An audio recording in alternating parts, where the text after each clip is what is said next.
Et coucou. Alors, cette lune, qu'est-ce qu'elle nous dit exactement? Alors, cette lune, elle prend effet le 5. Le 5, on est avec le pape.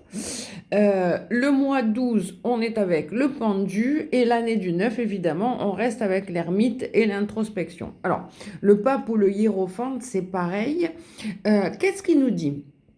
Eh bien, il nous dit, alors je rappelle que les pleines lunes sont là pour nettoyer, hein, et que Lilith, les nouvelles lunes, sont là pour passer à quelque chose de nouveau, faire des mises en place. Donc, on est là pour nettoyer encore sur celle-ci. Alors, qu'est-ce que nous dit le pape? Eh bien, c'est toujours la notion d'enseignement. On voit qu'il est là et qu'il enseigne. Il est à part égale dans son yin et dans son yang. Hein, les enfants l'écoutent. Donc, il est dans l'unité, ce pape, et dans l'enseignement. Hein, pour cette nouvelle lune, c'est ce qui nous est demandé.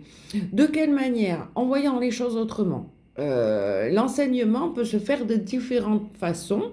Donc, il n'y a pas que l'enseignement scolarisé, etc. Il y a différentes manières de mettre en pratique les choses et de voir les choses.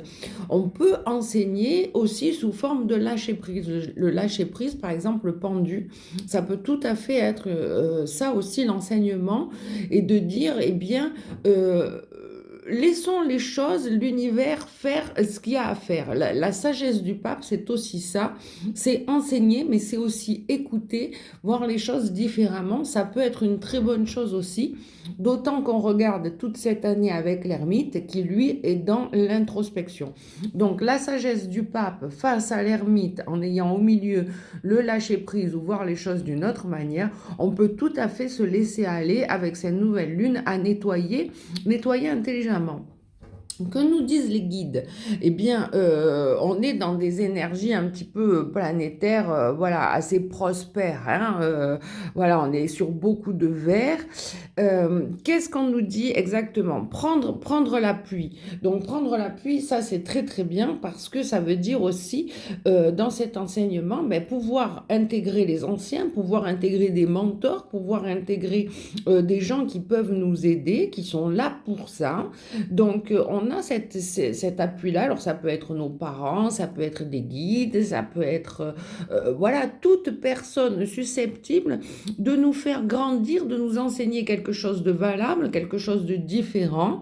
Hein. On peut s'appuyer, on a la notion d'unité aussi avec cette lunaison, puisqu'on a cette notion d'enseignement à plusieurs, de groupe aussi, de communication.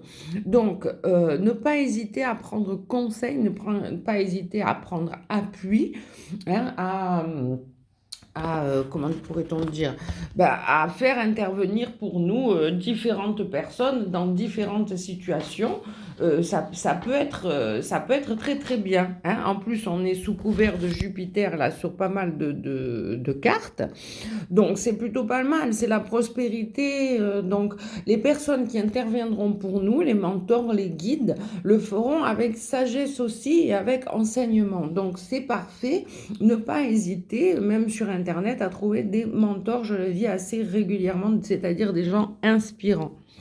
Regarder les choses sous un autre angle, eh bien, c'est la notion pure de bonheur, là aussi. Hein. On est toujours dans cette prospérité, dans ce bonheur. Regarder les choses d'une manière différente, je le dis aussi souvent.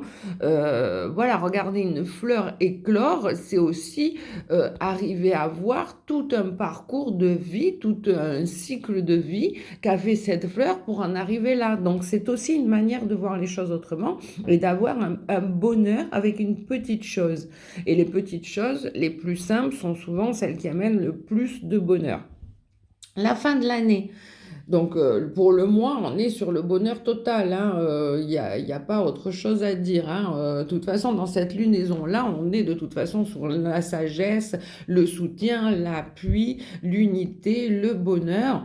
Et pour cette année, eh bien, on le retrouve encore ici. On est encore avec l'unité, avec tout ce qu'il y a de beau, l'intelligence et la maladie. Alors, la maladie, on est plus dans l'intuition qui est de ne pas se rendre malade, prendre les choses choses avec intelligence pour aller vers l'unité. Donc, même s'il y a eu des petites querelles, eh bien, il ne faut pas s'en rendre malade, il ne faut pas s'en faire un drame, il faut voir les choses sur leur ensemble, voir ce qu'elles nous ont apporté en enseignement, voir qu'est-ce qu'on en retient,